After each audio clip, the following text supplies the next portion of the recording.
All right. Looks like we are live. Perfect. Well, good morning, everyone, and happy Friday. I hope you've all had a great, productive week.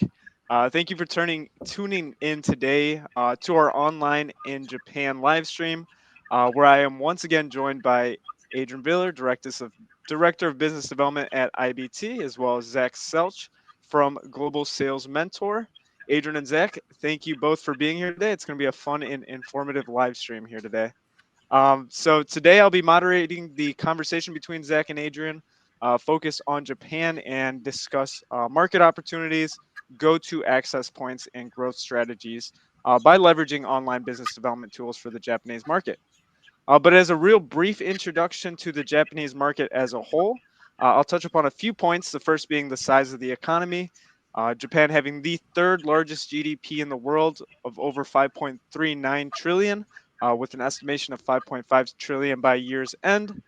In terms of state of trade, typically more focused on imports, over 646 billion last year alone, with some main industries being automobiles, consumer electronics, computers, semiconductors, as well as mining.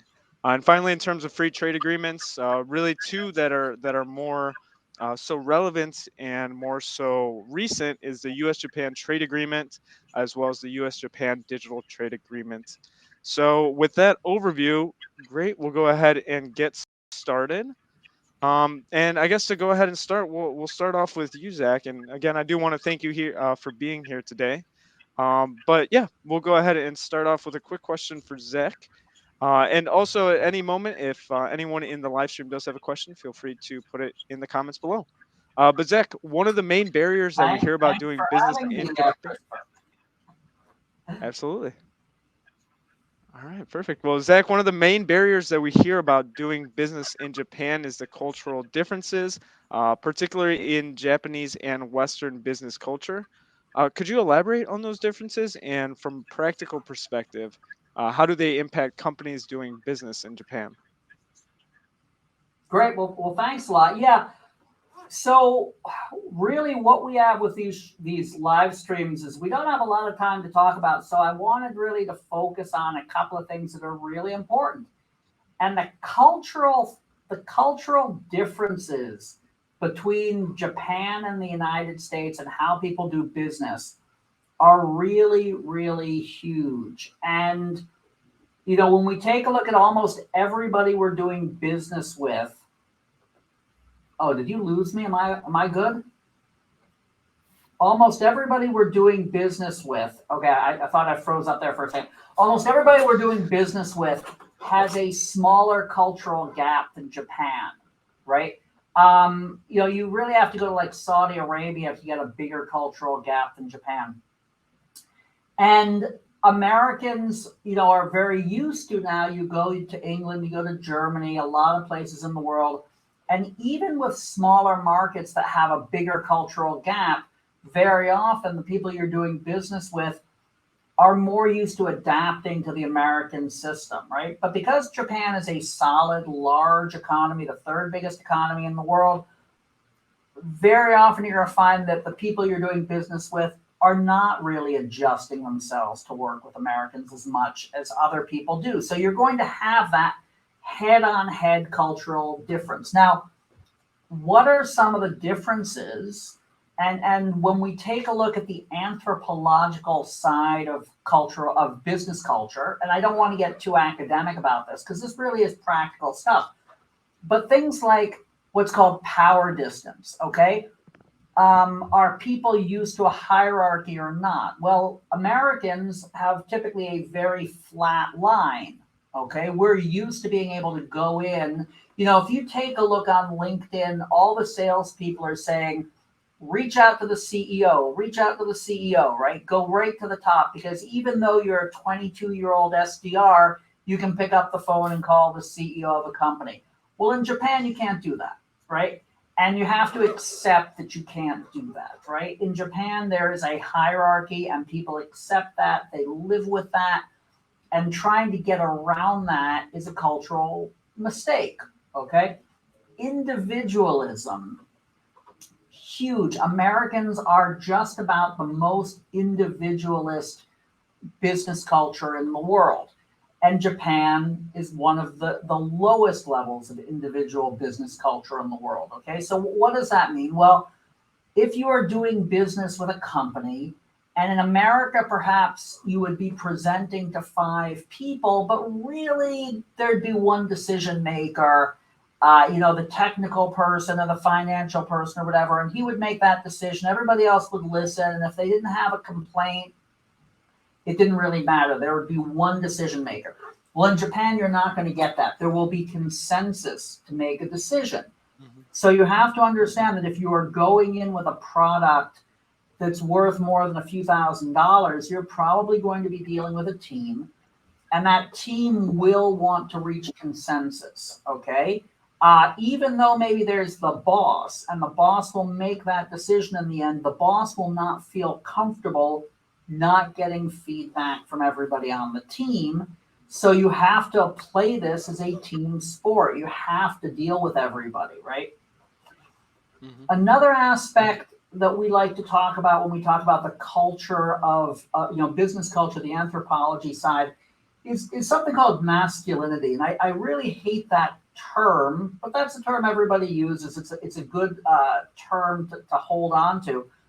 And that really is, how are people spending their money? Are they spending their money on flashy individualist things, or are they spending their money more on family type things? So like, for instance, are you spending your money on a family vacation or a really expensive watch? And here there's a big gap. America is just about at the middle of the road on this. The Japanese are way at the top. So what does this mean to you? Well, Japan, if you have a $5,000 watch, you might not wear that when you go to Sweden, right? But you do want to wear it in Japan. In Japan, people are wearing the flashy ties. They're wearing the flashy watches. They're driving the flashy cars. And that is going to be part of, when you go into a meeting, you can't necessarily get off the plane in your jeans and your sneakers and your black t-shirt and say, I'm a high-tech sales leader. They'll accept me. They probably won't, right? You want to dress like, like somebody from, from Madison Avenue, 1960s. You want to wear your best watch, your best tie. You want to be a little bit show-offy, because people are going to be expecting those status symbols in Japan, where you might not see that in some of the other markets you're working in. Uncertainty avoidance, and that sort of ties up with a lot of different things. To be very frank, when you're dealing with a stereotypical Japanese company or businessman, you may very well encounter xenophobia and light racism, right? That's just the way it is. A lot of people in Japan can go through life doing business with Japanese all their life, right? So they aren't going to necessarily trust you. You come in and you say, hey, I'm the VP of sales of my company. That doesn't buy you anything in Japan. Whereas in America, it's much, much easier to create trust. You come in with a business card and you say, I'm the VP. People say, oh, I'll talk to Zach. In Japan, you have to establish that trust. And very often, the best way to do that is through somebody local on the ground who can introduce you, okay? Because if you don't have that introduction by somebody they know and somebody they already trust, it's going to be very, very difficult to establish trust. Trust can take years to establish in Japan.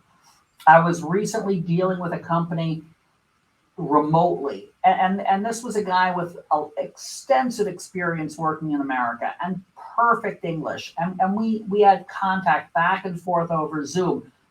And it came down to, he was like, well, I'm going to be in America. Can we have dinner face to face, right? And I was going to fly just to meet this guy, because going forward, it was going to be virtually impossible to take the next step forward if we didn't sit down and look each other in the eyes, right? And this is a very Japanese thing. Another section of this that we talk about is long-term orientation. Americans have one of the lowest long-term orientations of any cultural group in the world, and the Japanese have one of the highest. What does that mean? you typically are thinking when you're talking to somebody in America and selling, and you say, well, I'm going to solve your problem for the next 2 quarters, right? I have a great solution for this year. And in America, that's great. In Japan, they're typically thinking about 10 years down the line, a generation down the line. A lot of the people I've worked with in Japan have been working with the same company since they got out of college, and they intend to be working for that company until they retire, right? So they're thinking in terms of solutions to a problem that might take years to implement the solution. They're fine with that, but they're expecting to get results for 20 or 30 years, not for 1 or 2 quarters. And if you go in talking about, bam, we can get this in 2 weeks and you're going to see results in 3 months, that necessarily isn't what sells to Japan. And then the final thing is indulgence. And indulgence, typically we use that to refer to, how people are going to accept individuals that are a little bit less conforming. And in Japan, that's very low. And in America, that's very high. We accept, non-conforming people. And in Japan, they're a little bit less indulgent with non-conforming people. Again, if you're coming in and you're used to going to a meeting in your sneakers and your black t-shirt, and that works beautifully in Cleveland or New York or San Francisco, Tokyo might not be the right place to do that. Okay, so these are just some of the differences in culture. And I see this a lot where, you've done pretty well in Germany, you've done pretty well in Dubai, boom, now you're going to Japan and you hit a wall because the culture now is biting back a little bit, and that happens very often. So those are some of the things I'd mentioned just as a brief introduction to the what you're going to find doing business in Japan. Absolutely. Perfect. And thank you, Zach. And just to kind of recap some of those again, just the focus on the power distance as well as sort of those respect levels in business. Really looking at more the individual versus consensus level, and of course making long-term decisions versus short-term solutions. So thank you for that response. Now switching gears for a second, Adrian. Adrian, would you like to tell us a little bit about Japan's online environment? How does it compare to ours as well? And really just any information you have about the online environment in Japan. Chris, thank you. Absolutely. And Zach, thank you again so much for sharing some of your insights with you and your expertise in doing business in Japan with our audience today. And in fact, the online environment in Japan is quite different from the US's own online environment, but there are some similarities and some familiar names. The first thing to keep in mind, however, is that Japan is a mature and affluent market where digital and online is pretty much ubiquitous. 94% of the population, of the Japanese population, is online, which is actually a tiny bit more than the US's population of 92% of Americans being online. Japanese are also a lot more mobile minded. Here in the United States, 105%, there's a ratio, right, of mobile lines or plans to people. In the US, that just reached 105% in 2022. So think of that not just as mobile phones, but think of it as the Internet of Things, connected devices, your tablet, your watch, and other connected technologies. In the US, it's just sitting at 105% of the population. In Japan, it's 160% of the population. So yes, a lot of people have and use connected devices. There's a lot of smart technology all over Japan, and that's reflected in their adoption of mobile. Now, we're just about as social as the Japanese, which is actually a fairly new concept. 81% of Americans and 81% of Japanese are active on social media. But in Japan, this is up from 56% in 2017. So there is a huge growth of social in Japan, and the rate of adoption is only going up. Now, if you look at some of the most visited websites in Japan, you will hear some familiar names. For example, Yahoo, Google, Wikipedia, Twitter, Amazon. But for the most part, almost 90% of traffic going to those websites is going to the Japanese version, the localized Japanese version of those websites. So yahoo.co.jp, google.co.jp, Japanese version of Twitter and Wikipedia, Amazon, etc. And there are also some names that might not ring familiar to you, but that are huge in Japan. The number 3 most visited website in Japan is an e-commerce marketplace called Rakuten, rakuten.co.jp. And then in number 6, we have Sayosetu. And then we also have livedoor.jp, pixiv.net, which is a streaming platform, and amiblo.jp. So again, some familiar names for large U.S. tech companies that have successfully penetrated the Japanese market. Again, all of them sort of translated and localized to Japan. But is also a very strong local social media, e-commerce, and entertainment, live streaming news websites that are very frequently visited by Japanese. Now, as an educated and really affluent market, it is true that many Japanese are fluent in English, particularly in the business world. However, just keep this in mind. 14 out of 20 of the most searched queries, business queries in Japan, have been in Japanese. And the other 6 out of those 20 were just the proper names of Western businesses. So from an SEO perspective, when individuals are searching for business solutions and are searching for products and services, they're doing so using Japanese keywords. They're not doing that using English keywords, unless it's just the name of the business. So for market entry, you do want to keep in mind that you want to have a web presence that is translated in the local language in Japanese, so that you can be found effectively by searchers on google.co.jp. Now, in terms of social media platforms, there's been a lot of change here in the last 4 years. And you're about to hear of a name that is very unfamiliar to most people, probably on the live stream today. But the number 1 social media platform in Japan is something called Line, L-I-N-E, Line. And if you've been to Asia, you know about all these super apps like WeChat in China or Grab in Singapore. These are super apps that combine social, communications, payments, news, live streaming. You can hail a cab. You can order food on these apps. Line particularly also has, and this is kind of particular to the Japanese culture, digital comic distribution. And it is used by, get this, 80% of the Japanese population. 80% of Japanese have Line installed on their phone. That is very powerful.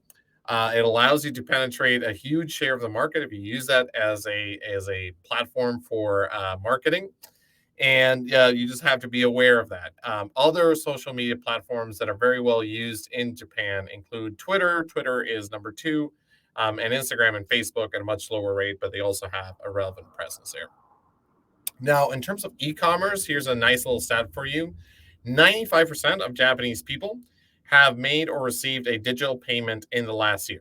Okay, 95%. That is more than in the United States. So almost everybody is using mobile payments, is using digital payment solutions in Japan.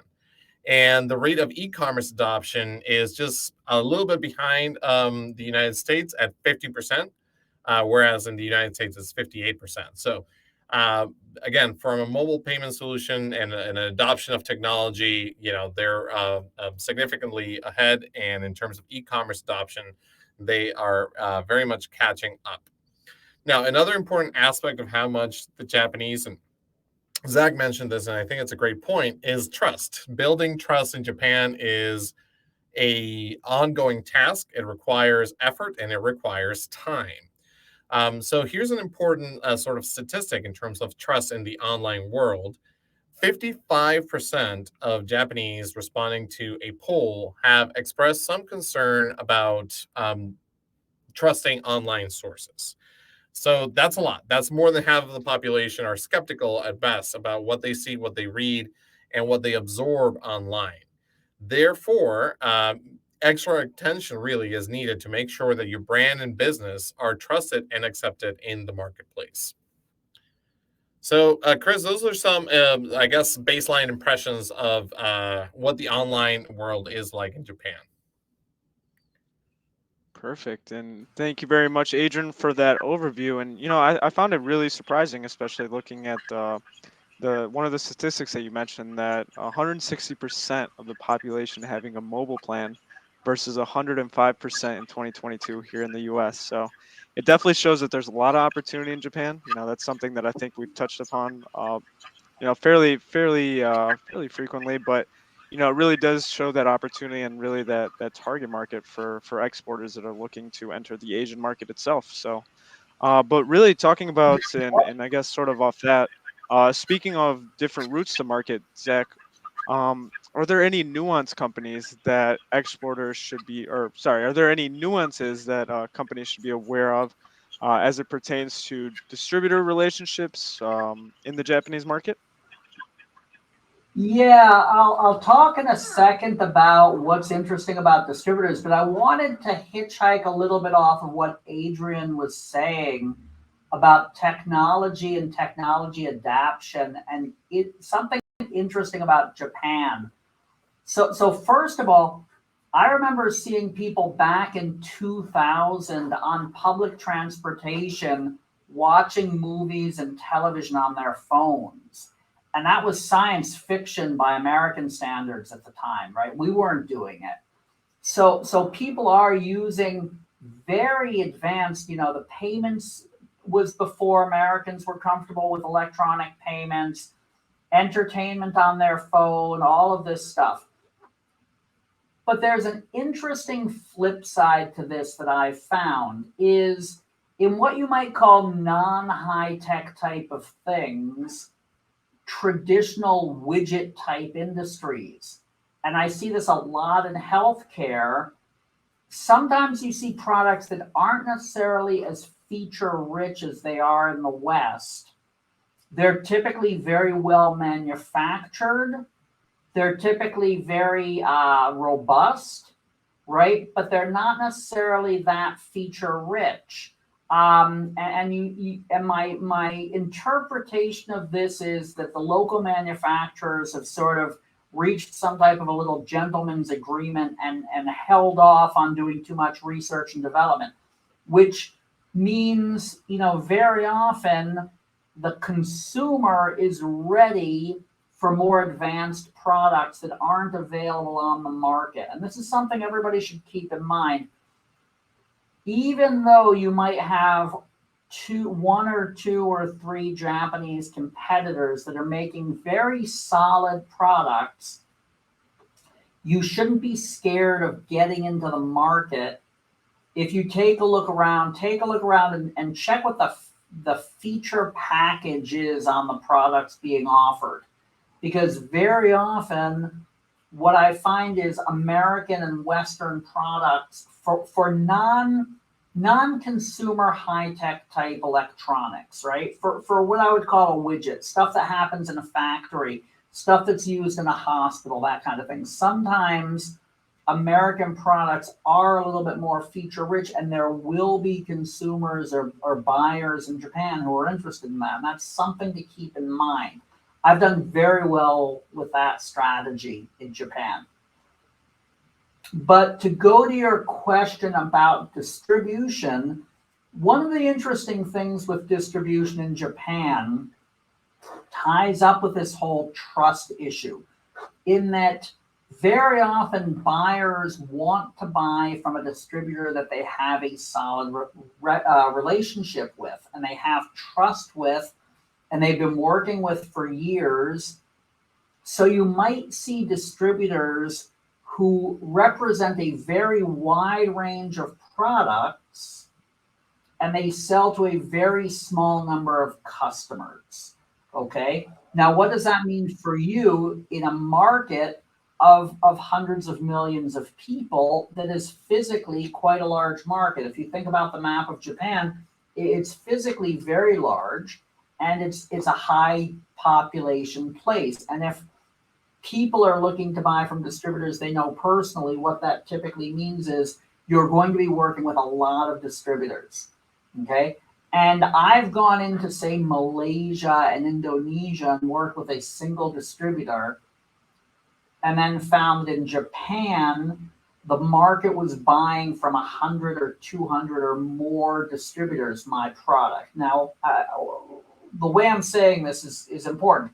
The market was buying my product, but what that essentially meant was I was working with a master distributor in Japan who was then working with hundreds of sub-distributors, and those sub-distributors were then reaching the customers, okay? And that, what I wasn't working like this in other parts of the world. This is a relatively rare way of working, okay? And it's related to this whole issue of trust and personal relationships and so on, okay?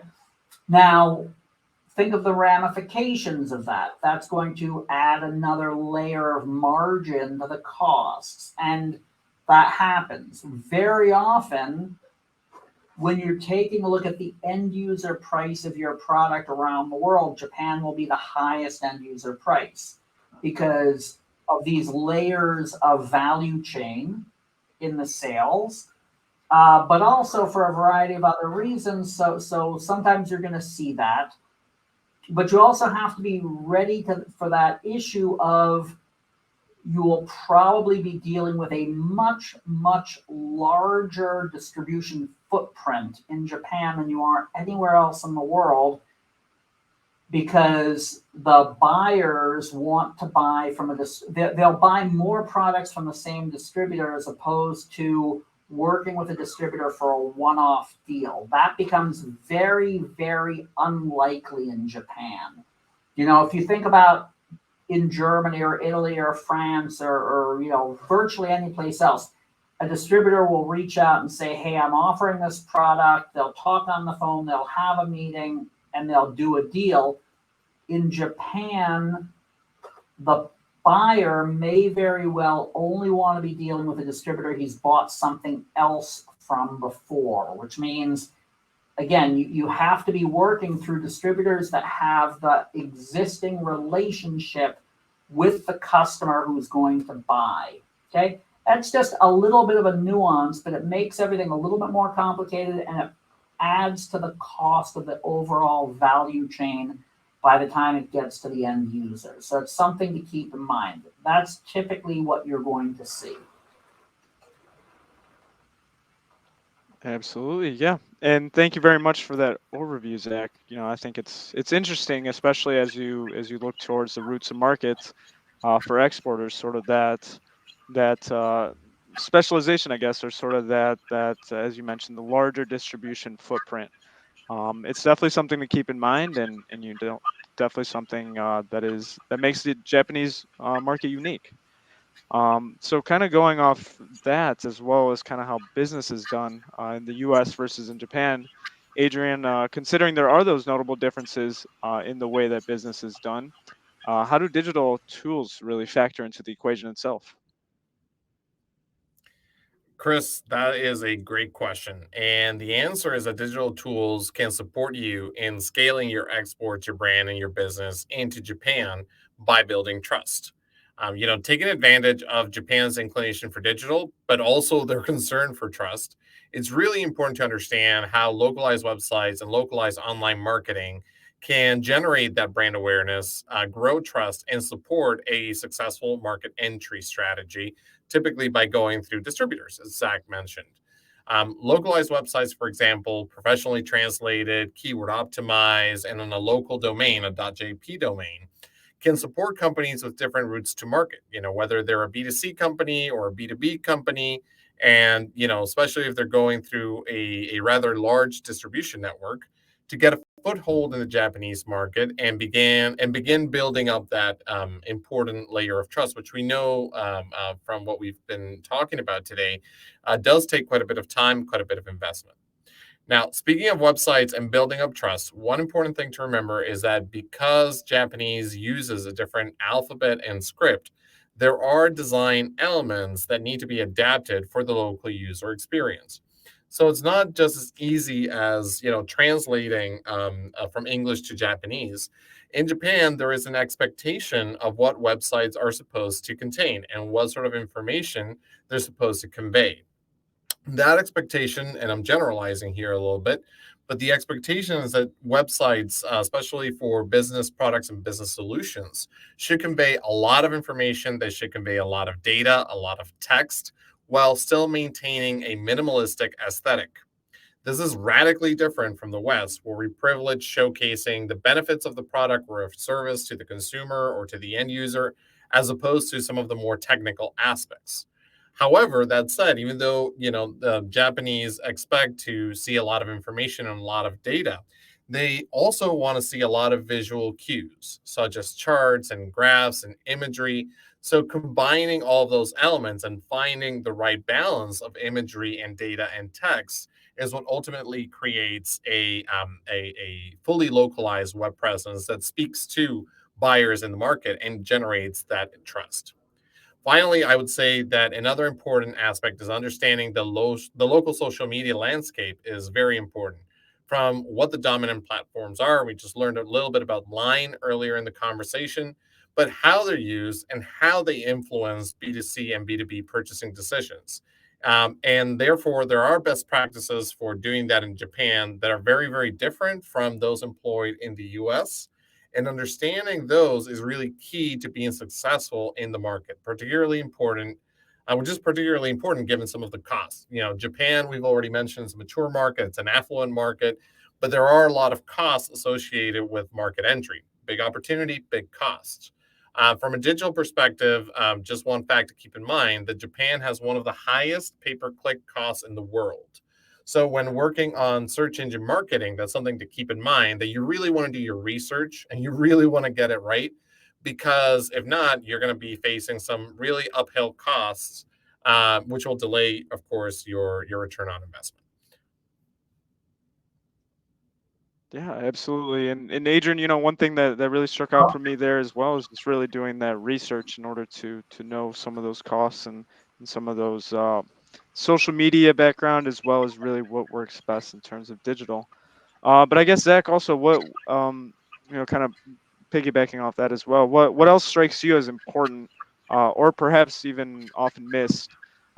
Any aspects of doing business in Japan that Well, do go often overlooked?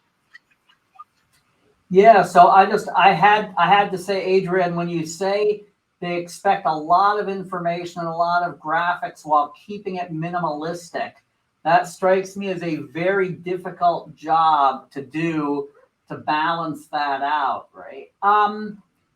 So I would say what you have to understand in the Japanese market, just in terms of general, is understanding how to deal with the cultural aspects. Nothing moves quickly. It will be very expensive to do. But it's a very, very potentially lucrative market. You have to make the decision that you're willing to invest in this time and effort, build up these long-term relationships, find the right partners to get into the market, find the right path. And you have to also expect that things will be different from what you're anticipating. Even little things like, Americans have this concept of what the size of a bed should be, right? And in Japan, a bed is about 40% narrower. So if you're dealing with things that have to do with furniture and stuff, virtually everybody in Japan is smaller than virtually everybody in America, right? People in Japan, they walk a lot more. People in Japan, they spend their free time differently. Those type of things, right?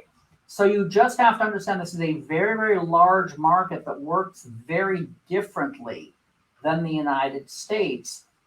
And that said, if you develop these relationships, I do business with people I met close to 30 years ago in Japan, right? That we've kept this good relationship. And if I need something, I pick up the phone and I call and we talk, and they do the same with me. And that, they introduce me to people and I introduce them to people, and we these type of relationships. You can't really rush anything in Japan, right? But that said, the potential upside is really, really good. When you take a look at some markets where you are constantly fighting for every percentage and margin, you typically are not going to have that issue in Japan. It's going to be the profit side will be more comfortable and more relaxed. What you're going to be dealing with, can you give the right level of service, right? Adrian mentioned Japanese. I can go to most countries in the world without an interpreter because the people I'm doing business with speak perfect English. Typically in Japan, I always have an interpreter with me. And I've seen cases where in the middle of a conversation, the guy I'm talking to who hasn't used a single word of English until now will interrupt the interpreter and correct them because his English is actually as good as the interpreter's, but he hasn't spoken a word of English until now because he'd rather use the interpreter, that kind of thing, right? So, there are difficulties in the market. In the end, in my opinion, the upside is worth it, and you just have to go with the flow, understand what's going on, be willing to be flexible in terms of dealing with their market, their culture, and that kind of thing. And also enjoy yourself. Japan's a beautiful country. In the end of the day, the people, when you get to know them, they're wonderful people to do business with. The food is fantastic. I've really done very, very well money-wise in Japan, as well as enjoying the time I've spent in Japan. So it's worth the effort. That said, nothing is easy, right? So you have to you have to understand. You have to go in understanding that you're going to be working hard to make this market work for you. Absolutely. No, absolutely. And that's a lot of great information, especially for newcomers into the market, really trying to see some of those more difficult aspects to grasp, I guess, and in terms of really the culture itself. Um, Question for you, Adrian. Do you have any exporting success stories that you could share with us, or an example of a company that has really benefited from the programs themselves? Absolutely. I'm thinking about three companies in particular that I'm familiar with. Of course, there are many, but one thing to keep in mind based on what Zach said is the preference for Japanese. And again, I talked about this earlier. Japan is a very mature, affluent, educated market. And yes, a lot of people have an advanced, I would say, understanding of English. However, in business, there is a preference of doing business in the local language. It's a matter of respect for the culture, of respect for sort of the hierarchy there as well, as Zach mentioned earlier. And so a lot of these projects that I'm about to talk about really are sort of looking to follow within those guidelines to be successful in the market. The first example that I'll mention is a company called Synvivo. It's an Alabama-based biotechnology company that manufactures microfluidic chips that are used across life science applications for research and in medical testing and so on. And Synvivo, in its development, acquired a distributor after many years of trying to grow into the Japanese market. And this distributor, master distributor, had many local distributors across Japan. And so the goal was to support that local distributor with a sales and marketing tool, a website that was not just able to generate inbound leads by being keyword optimized and having the relevant calls to action, but that also served as a digital brochure for their products in the hands of the distributors. So that has been a very successful website. It's a website that has generated significant ROI and is generating a constant stream of leads for the Japanese distributor for this Alabama-based biotech company. Another example, this one from Idaho, is a company called Mountain State Oil Seeds. Now, this is a company that that produces mustard, safflower, and flaxseed for export from Idaho primarily.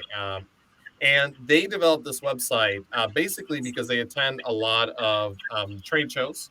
And this website was meant to speak to buyers that go to these events, commodity traders, food product company buyers, and that have a preference for made in the USA seeds. So again, Out of respect to the culture and business culture in Japan, this website was developed to really showcase the technical aspects and sort of the history of the company, but also to have the relevant information there so that commodity traders and food product company buyers can understand why this their product was superior to some of their competitors.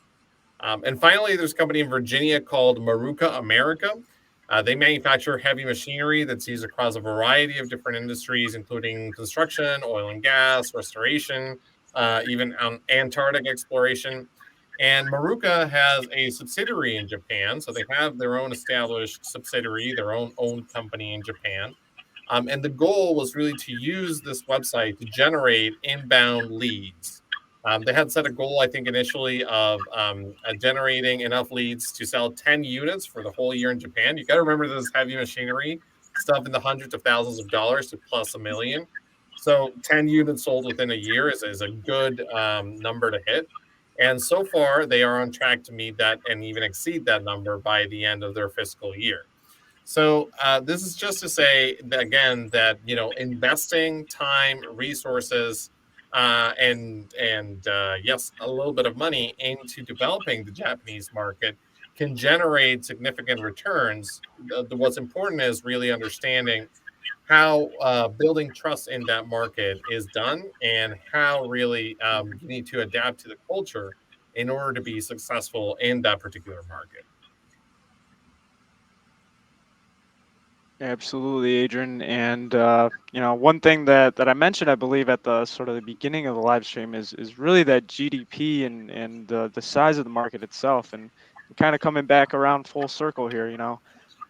We can see that we can see really those opportunities being able to really be met by these great clients that have had that opportunity to enter the market and really be able to take advantage of that online and be able to take advantage of really those digital tools to make an impact in the Japanese market, and of course an impact on their international sales too. So that's those are great case studies, and very happy to hear that. And Zach, I have one sort of follow up, and I guess sort of a concluding question as well for you, Zach, for individuals listening in who are interested in entering a large opportunity markets, as we mentioned, like Japan. What recommendations do you have, and really how can they get in contact with you? Well, yeah, thank you. Thank you for that unexpected question. That's great, Christopher. So, yeah, I have a website. It's Global Sales Mentor. And essentially that's what I do is I help American companies that are exporting. I mentor, coach, train, and sort of support them as they enter international markets. So one thing I'll throw out there is right now on my website, like I said, www.globalsalesmentor.com. I have multiple tools available that are free for anybody who wants to go in, including market briefing documents that cover 118 countries right now.